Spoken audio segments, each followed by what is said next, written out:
લક્ષ્ય ન્યૂઝ, એક નજર, એક લક્ષ્ય.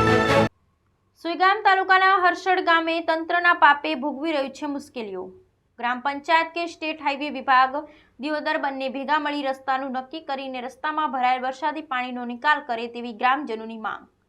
સરહદી પંથકમાં સરકારી બાબુઓના કારણે વિકાસના નામે દરબદેર જીરો થવાના આરે આવી રહ્યું છે, ત્યારે વધુ એક તંત્રના પાપે સુઈગામ તાલુકાના હર્ષડ ગામના લોકો ભોગવી રહ્યા છે તેવું ગ્રામજનો જણાવી રહ્યા છે. સરહદી વિસ્તાર સુઈગામથી રાધનપુર સ્ટેટ હાઈવેમાંથી નવાપુરા ગામ નજીક હર્ષડ ગામ તરફ રસ્તો જાય છે. તે હર્ષડ ગામથી આગળ મસાલી માતપુરા ગામ થઈને કસ્ટમ રોડને મળે છે. ત્યારે સ્ટેટ હાઈવેથી હર્ષડ ગામમાં ધડતા જ ઘૂંટણસમાં વરસાદી પાણી ભરાઈ જાય છે, જેમાં હર્ષડ ગામના લોકો નવાપુરા ગામ બાજુ ખેતરો આવેલા હોય, જેથી તેમને અવરજવર સાથે બાળકોને અભ્યાસ માટે ગામની શાળા આવવાનું હોય, જેથી કરી બાળકો પણ ગંદા પાણીમાં થઈ શાળાએ જતા હોય ત્યારે બહુ મુશ્કેલીઓ પડતી હોય છે.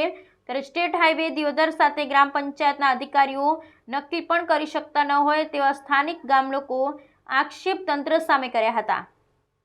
ત્યારે હર્ષડ ગામના ચૌધરી જગદીશભાઈએ જણાવ્યા અનુસાર અમારા ગામની અંદર જેવા પ્રવેશીએ એવા જ 100 મીટર રસ્તાની બહુ દયનીય હાલત છે, જેમાં વરસાદી પાણીનો નિકાલ ન ક્યાંય થતો નહીં, જેથી કરીને હર્ષડ આજુબાજુના ગામોના નાના મોટા વાહનો સાથે બનાસ ડેરીનું ટેન્કર દૂધ લેવા માટે આવે છે. વરસાદી પાણી ભરાઈ રહેવાથી રસ્તો નહીં, ડામરનો કે આરસીસીનો, જેથી કરી બેસી ઘૂંટણસમાં પાણી ભરાઈ રહે છે. તેથી તંત્ર નક્કી કરીને અમારા ગામની આ સમસ્યા છે તેને દૂર કરે. સાથે રામુબા સોઢાએ જણાવ્યું હતું કે તંત્રના પાપે અમારું ગામ સહિત આજુબાજુના ગામોના લોકો હેરાન થઈ રહ્યા છે, જેથી કરી અમારા ગામની ગ્રામ પંચાયત ગ્રુપ ગ્રામ પંચાયત હોવાથી સરપંચની ટર્મ પૂર્ણ હોય, જેથી કરી વહીવટદારની નિમણૂક કરવામાં આવી છે. તેથી હવે દિયોદર સ્ટેટ હાઈવે વિભાગ સ્થળ તપાસ કરી સાથે ગ્રામ પંચાયત વહીવટદાર ભેગા મળી રસ્તાનું નક્કી કરે તેવી અમારી માંગણી છે. સાથે અત્યારે ચાંદીપુરમ જેવા વાયરસના કારણે મચ્છર કરડવાના કારણે બાળકોમાં રોગ થવાની દહેશત સેવાઈ રહી છે, ત્યારે વરસાદી પાણીનો જલ્દીમાં જલ્દી નિકાલ કરે તેવી અમારી ગ્રામજનો વતી માંગણી છે. ત્યારે જોવાનું રહ્યું કે ગ્રામ પંચાયતના વહીવટદાર આ પાણી નિકાલ કરાવે છે કે પછી દિયોદર સ્ટેટ હાઈવે વિભાગના અધિકારીઓના પોતાના સિર લે છે, તે તો સમય બતાવશે. પણ તંત્રના કારણે ગ્રામજનો હેરાન થઈ રહ્યા છે, જેથી કરી એમની મુશ્કેલીઓ દૂર થાય તેવું જરૂરી છે. બ્યુરો રિપોર્ટ કિરણ ઠાકોર, સુઈગામ. પાણીના રસ્તાની સમસ્યા છે. હર્ષડ ગામ તાલુકો સોઈગામ અવર જવરના 4 ગામ લાગે છે. રસ્તાના બહુ પ્રોબ્લેમ છે. તાલુકાવાળા કાંઈ જવાબ દેતા નથી. ચોમાસામાં પાણીના બહુ પ્રશ્નનો સોલ્યુશન આવતું નથી. વારંવાર ગટરના હિસાબે બાળકોને ભણવાની તકલીફ પડે, દૂધ ભરાવાની તકલીફ પડે. બહારથી આવનાર જે ભાભરથી અમારે ડાલા આવે છે એ પણ ફસાઈ જાય છે. એનો પણ કોઈ નિકાલ આવતો નથી. ઉપાડીને સામાન બધું લાવવું પડે છે, પણ તંત્ર આનો કોઈ નિર્ણય લેતી નથી. અને અમારા ગામમાં છેલ્લે કોઈ પંચાયતના સરપંચ છે નહીં, કારણ કે 2 ગામની પંચાયત ભેગી હતી. એના હોવાથી આ ગામમાં કોઈ વિકાસનું કામ થતું નથી. આ જે પ્રશ્ન છે, આ રસ્તાનો પ્રશ્ન છે, એ બહુ છેલ્લા 10 વર્ષથી છે, આજનો નથી. છેલ્લા 10 વર્ષથી તંત્ર કોઈ આનો નિર્ણયનો જવાબ લેતું નથી.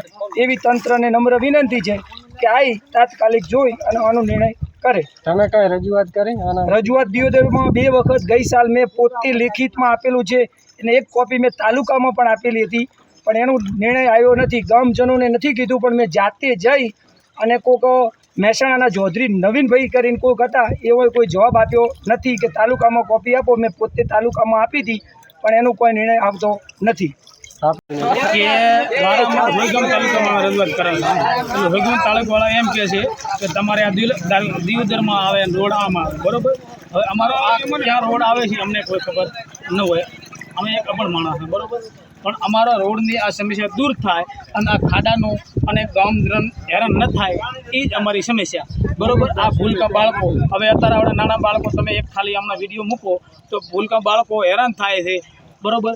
ખેતરથી એમના મા બાપ મેળવા આવે તો કેવી રીતે આવે એ ખુદ પડી જતા હોય અને બધી હેરાન થતા હોય. કેટલા સમયથી છે આ સમય વર્ષોથી છે, વર્ષોથી છે. આ સમસ્યા દૂર થતી જ નથી. અમને બસ આ સમસ્યા દૂર થાય, કાં તો અમને રોડ ઊંચો ઉપાડી આલે અને ડાયવર્ઝન કરી અને કાંક રોડનું સોલ્યુશન આપે. બસ સોઈગામ મામલતદારમાં અમે ઘણું કીધું છે, બધાને રજૂઆત કરેલી છે, બરાબર. પણ કોઈ અમારી રજૂઆત સાંભળતો નથી. પણ અમારે આ બાળકો અથવા હું પોતે મારી ઘરવાળા હોય, કદાચ કે વસ્તુ છે, મારા 2 દીકરા કે દીકરી લઈને આવતો ને આ રોડમાં પડી જાઉં અને પાણી પી જાય, કોની આ જવાબદારી છે? તંત્રની કે કેની જવાબદારી છે? Okay done. હવે આ હર્ષડનો રસ્તો છે, હર્ષડથી નવાપુરાનો અહીંયા પાણી એટલું બધું ભરાય છે કે ચાલવા માટે તકલીફ પડે છે. ચાલવામાં એટલી તકલીફ પડે કે વાહન ઊંધા પડી જાય છે. બૈરા હોતા આમાં વાહનમાં બેહાતું નથી અને ખાડા પડી ગયા છે. જો આ રસ્તાનું પંચાયત નિવારણ ના કરે તો અહીંયા ચાલવામાં માધપુરા, મસાલી, હરસડ, નવાપુરા તમામના ચાલવાનો રસ્તો મેન રસ્તો જાય છે. અને અહીંયા ચાલવાથી ખાડા પડી જાય છે અને આ ગામને ખૂબ તકલીફ છે.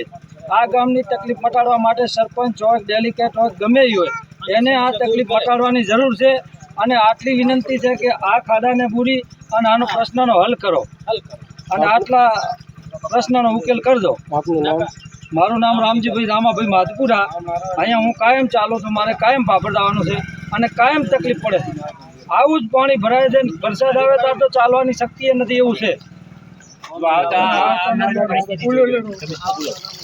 જો આ પરિસ્થિતિ તમે જુઓ અને અહીંયા ચાલવામાં ખાલી માણસને ચાલવું હોય તો તકલીફ પડે છે. દીકરીને કે ભાઈને કે બાઇકથી ખૂબ તકલીફ થાય છે. નકા પછી રોડ ડાયવર્જન બનાવી દો, સારો રસ્તો બીજો બનાવી દો, બરોબર. તંત્ર ધારે તો રસ્તો સારો બનાવી દે. આ રસ્તાનો ક્યાં હાટો છે? બીજો તંત્ર ધારે રસ્તો બનાવી દે, અમારો રસ્તો બીજો બનાવી દો કે અમે તકલીફમાં હેરાન ન થાય એવો. ઓકે. હાલ તમે જે જોઈ રહ્યા છો અહીંયાથી આ રસ્તો છે એ 3 થી 4 ગામને જોડતો રસ્તો છે. ત્યાંથી માધપુરા, મસાલી, બોરુ, આ બાજુ લીંબોણી એ જવાનો રસ્તો છે. એ જગ્યાએ છેલ્લા ઘણા 10 વર્ષથી ઘણા બધા ઇસ્યુથી પ્રશ્ન અહીંયા પાણી ભરાવાનો છે. આપ પાછળ જોઈ શકો છો કે જે છેલ્લા છેવાડાના છેક 100 મીટર વિસ્તાર સુધી સતત ગુડાસુમુખ પાણી ભરાઈ રહે છે. 4-4 ફૂટનું પાણી હોય છે અને વધારે પડતા પાણીના કારણે જ્યારે ટેન્કર પણ અહીંયાથી નીકળતું હોય, પાણીનું ટેન્કર છે, દૂધનું ટેન્કર, એના કારણે રસ્તો દબાય છે. અને દબાવાના કારણે એટલા મોટા ખાડા પડ્યા હોય છે કે જ્યારે સ્કૂટર ચાલક કે વાહન ચાલક નીકળે ત્યારે એને ખબર નથી હોતી કે ક્યાંથી જ નીકળવું. તો હમણાં જ 3 થી 4 જણને ત્યાં પડવાના સંજોગો પણ એવા થયા. અમે વારંવાર લેખિત, મૌખિક રજૂઆતો વહીવટીતંત્રને કરી છે. જે પણ કારણ હોય, ખબર નથી કયા કારણસર નથી થતું, એમણે પણ એમના પ્રયત્નો કર્યા હશે, પણ ગામની વચ્ચે આવી, ગામની સાથે મળી, યુવાનોની સાથે મળી આ પ્રશ્ન નીકળે, અહીંયાનો ઉકેલ આવે, અહીંયાથી પાણી નીકળે કે જેના કારણે અત્યારે જોઈ રહ્યા ચોમાસાનો માહોલ છે અને વર્તમાન સમયમાં ગુજરાતની અંદર, સમગ્ર ભારતની અંદર જે ચાંદીપુરમ વાયરસ નીકળી રહ્યો છે એના લક્ષણો આ મચ્છરોમાંથી ઉત્પન્ન થતા હોય છે. તો અહીંયાથી પસાર થતું બાળક જ્યારે અહીંયા આવા ભીના પગે જ્યારે સ્કૂલની અંદર જશે તો એ કેવા વાતાવરણની અંદર ભણશે, એનામાં ભવિષ્યમાં રોગ કેવા થશે. તો અમારો પ્રશ્ન વહીવટીતંત્રને એક જ છે કે મહેરબાની કરી અહીંયા સામે જે દેખાય છે એ બહુ ખર્ચો પણ નથી કે સામેથી ટેકરો છે, ટેકરાને તોડી અને ગમે તે રીતનો નિકાલ કરી અને અહીંયાથી પાણીનો નિકાલ કરવામાં આવે તો જે ચોમાસાના જે મચ્છરજન્ય રોગો છે એનાથી પણ અમને રાહત મળે અને 4 થી 5 ગામોનો જે અહીંયાથી વાહન વ્યવહાર થાય છે એ ગામનો પણ અમને ખૂબ બધાને લાભ મળે. તો તંત્રને મારી એક નમ્ર અરજ સાથે વિનંતી છે કે આ બાબતને ઘટતું કરવા જેટલું બને તેટલું સત્વરે કાર્યવાહી કરે એ જ આશા સાથે આપની